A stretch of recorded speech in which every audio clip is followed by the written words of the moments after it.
Weekly और monthly राशिफल के साथ साथ ज्योतिष, वास्तु, मंत्र आदि से जुड़ी वीडियोस रेगुलरली पाने के लिए चैनल को अभी सब्सक्राइब कीजिए और बेल नोटिफिकेशन पे भी क्लिक कीजिए ताकि नई वीडियो की नोटिफिकेशन आपको समय पर मिल जाए। ओम गणेशाय नमः।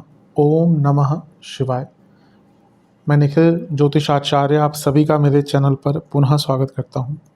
आशा करता हूं कि आप सभी स्वस्थ होंगे। महादेव की कृपा आप सभी पर सदैव बनी रहे। ये वीडियो टॉरस यानी कि वृषभ के लिए बहुत विशेष है क्योंकि वीडियो है 3 नवंबर से 9 नवंबर 2025 के साप्ताहिक राशिफल के बारे में। कैसा रहेगा आने वाला सप्ताह वृषभ के लिए। जो मेरा साप्ताहिक राशिफल होता है वो प्रमुखतः चंद्रमा और उनकी गति पे आधारित होता है। चंद्रमा एक बहुत विशेष ग्रह है। चंद्रमा की विशेषताएं बहुत हैं, लेकिन जब हम साप्ताहिक राशिफल की बात करते हैं तो पहला तो उनकी तेज़ गति, फिर उनका मन का कारक होना और उनकी एक क्वालिटी की वजह जिस भी भाव, राशि, ग्रह आदि के साथ संबंध संपर्क साधते हैं उसको बहुत एक्टिवेट कर देते हैं। इसी कारण से पूरे हफ्ते में जो उनका गोचर होता है उसका हमारे मन, मस्तिष्क, विचार, स्वभाव, सोचने के तौर तरीके, डिसीजन मेकिंग, मूड स्विंग्स, इन सब पर बहुत इम्पैक्ट पड़ता है। और इसको समझने के लिए ही कहीं ना कहीं ये साप्ताहिक राशिफल बहुत विशेष होता है। इस अंधकारमय जीवन में, अनिश्चिततापूर्ण जीवन में ज्योतिष एकमात्र विद्या है जो हमें गाइड कर सकती है।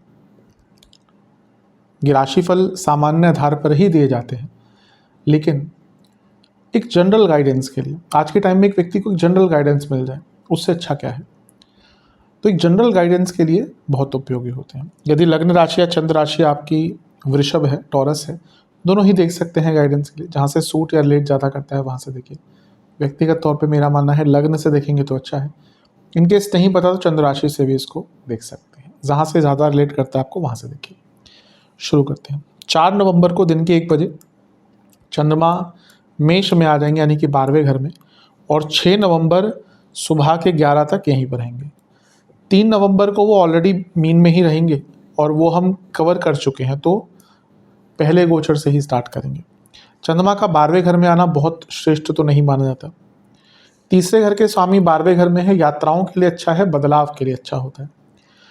चंद्रमा पर केतु का प्रभाव भी है, सूर्य का प्रभाव भी है, शुक्र का प्रभाव भी है।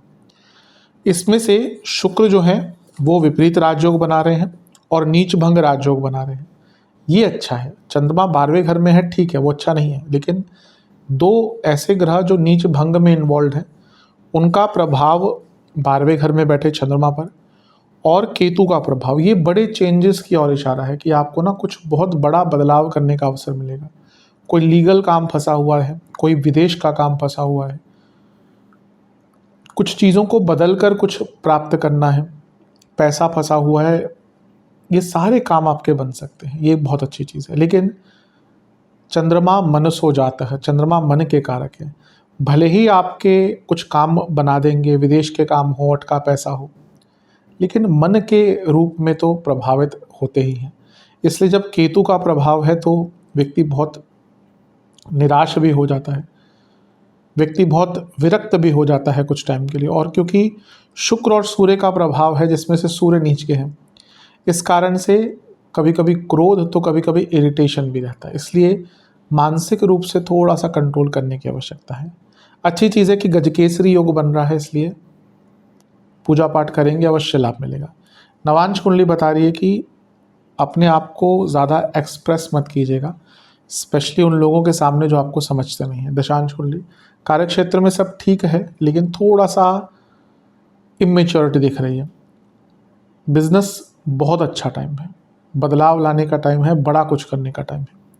लव लाइफ, ये टाइम है बैठकर दोनों बातचीत करें कि भाई प्रॉब्लम कहाँ पे है या बेटर कैसे कर सकते हैं। फ्यूचर प्लानिंग का टाइम है। वैवाहिक जीवन सेम चीज़, पर यहाँ पे कहूँगा थोड़ा प्रैक्टिकल रहिए। अभी लगता है कि ना कि बस ऊपरी ऊपरी तौर पर चीज़ें अच्छी हैं, आंतरिक रूप से बहुत कमी है। स्टूडेंट्स थोड़ा अध्यात्म का सहारा लीजिए अगर कोई एग्ज़ाम वगैरह नहीं है, क्योंकि ऐसा दिख रहा है कि आध्यात्मिक रूप से बहुत परेशान है। आज की डेट में आप फुल्ली हेल्दी तभी माने जाते हैं, ये तो आई थिंक WHO ने भी बोला है, कि एक आप मेंटली हेल्थी हो, एक आप फिजिकली हेल्थी हो, इमोशनली हेल्दी हों और स्पिरिचुअली हेल्दी हों। अध्यात्म बहुत बड़ी चीज़ है। तो थोड़ा सा, अब मैं नहीं कह रहा क्योंकि बच्चे होते हैं सारे स्टूडेंट, तो थोड़ा सा आध्यात्मिक रहिए। उससे आप देखेंगे ना, मेरे पास कभी भी किसी बच्चे का आता है हॉरोस्कोप कंसल्टेशन, मैं उनको बोलता हूँ कि आप ये मंत्र जाप कीजिए, ये वाला उपाय कीजिए, उससे प्रभाव पड़ता है। ये कह देना कि नहीं प्रभाव पड़ता, बिल्कुल हमने देखा है, लोगों को, लोगों के चरित्र बदलते देखे हैं मंत्र जाप से, उपाय करने से। कितने इतने एग्जाम्पल हैं मेरे पास, जो लोग ईश्वर में बिल्कुल यकीन नहीं करते थे, उन्होंने केवल एक एक मेरे कहने पे कि भाई एक एक नियम बांध लिया कि हम सोमवार को महादेव को ये उपाय करना है, ये जल चढ़ाना है।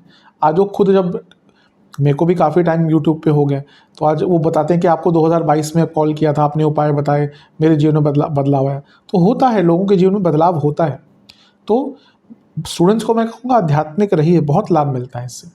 सेहत के दृष्टिकोण से पैरों का रोग, कफ रोग, स्लीप डिसऑर्डर्स, एंग्जाइटी, हड्डियों की प्रॉब्लम। सर्वाष्टक चौथा घर बली है। प्रॉपर्टी बेचना चाहते हैं, टाइम अच्छा है। 6 नवंबर सुबह के 11 बजे चंद्रमा लग्न भाव में आ जाएंगे और 8 नवंबर सुबह के 11 तक यहीं पड़ेंगे। चंद्रमा का लग्न भाव में आना काफ़ी अच्छा माना जाता है। तीसरे घर के स्वामी उपचय भाव के स्वामी लग्न में है, ये और भी अच्छा है क्योंकि काम बनते हैं, काम को गति मिलती है। मंगल की दृष्टि है जो राजयोग पंच महापुरुष योग बनाकर बैठे हैं। बुध की दृष्टि है जो पंचमेश और लक्ष्मी स्थान के स्वामी हैं। तो हफ्ते का मध्य भाग धन के दृष्टिकोण से बहुत अच्छा है। पैसा भी बढ़ेगा, बिजनेस में भी काम बनेंगे। कुछ लोगों को पद प्राप्ति भी प्राप्त हो सकती है। बहुत अच्छा समय है। बस ये है कि मंगल 12वें घर के स्वामी, तो खर्चे थोड़े से बढ़ेंगे।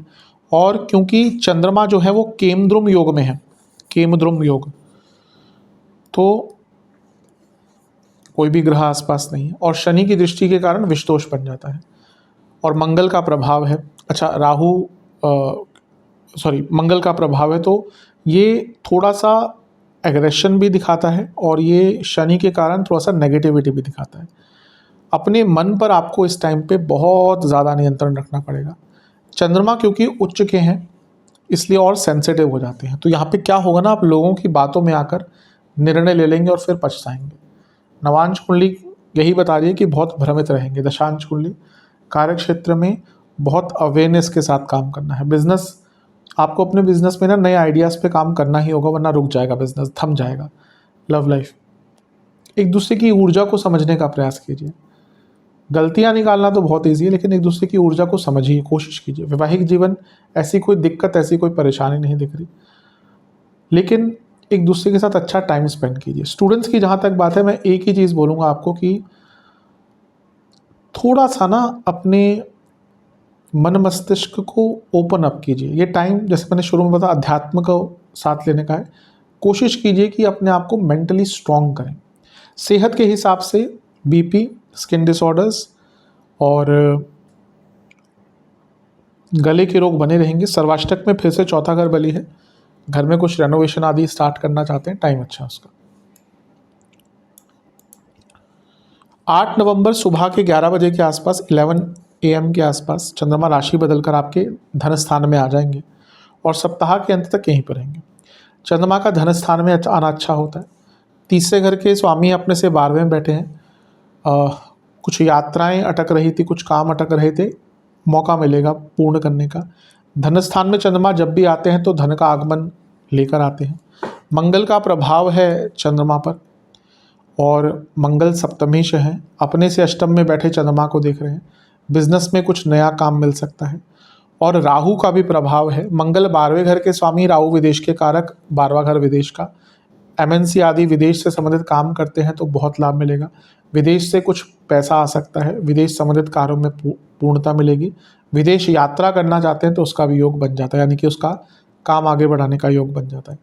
बस राहु मंगल दोनों उग्रता देते हैं जब साथ में उनका मिलन होता है, तो वैसे भी दोनों उग्रता देते हैं। राहु भी उग्रता वाले ग्रह हैं। मंगल का, किसी व्यक्ति का मंगल स्ट्रांग है ना, तो उसको गुस्सा आएगा।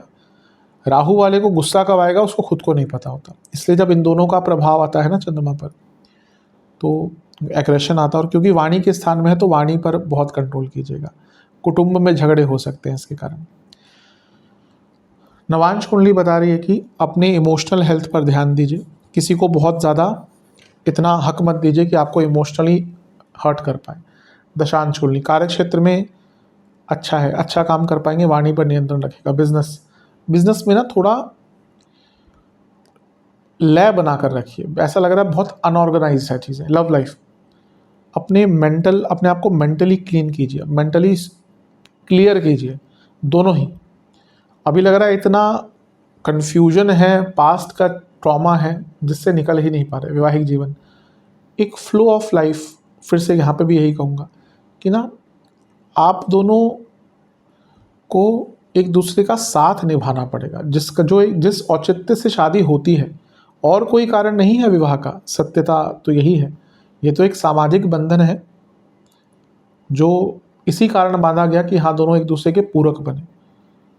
हो सकता है आने वाले टाइम में शादी का अस्तित्व तो मिट जाए, बहुत सत्यता है इस बात में, कोई दो राय नहीं, क्योंकि लोग आज के डेट में रियलाइज़ करते हैं बहुत कि मे भी अकेले भी रहकर बहुत अच्छा रहा जा सकता है। तो इसलिए अगर आप विवाहिक हैं तो एक दूसरे के पूरक बनिए, एक दूसरे की पूर्णता लाने में मदद करें। जहाँ तक स्टूडेंट्स की बात है, अच्छा टाइम है, अच्छा टाइम है। सेहत के हिसाब से आपको दांतों की प्रॉब्लम, आँखों की प्रॉब्लम और इन्फेक्शंस तंग करेंगे। स्लीप डिसऑर्डर्स रहेंगे। सर्वाष्टक में आपका चौथा घर ही बलिए, कोई आपका प्रॉपर्टी आदि अगर रेंट पे नहीं चढ़ रहा था तो चढ़ सकता है। उपाय के स्वरूप में आपको दुर्गा चालीसा का एक बार पाठ करना है और लक्ष्मी जी की कपूर सहित आरती करनी है। आशा करता हूँ वीडियो काम आएगा। चैनल पर नहीं है सब्सक्राइब कीजिए, वीडियो को लाइक कीजिए। मिलता हूँ अगली वीडियो में, तब तक के लिए ओम नमः शिवाय।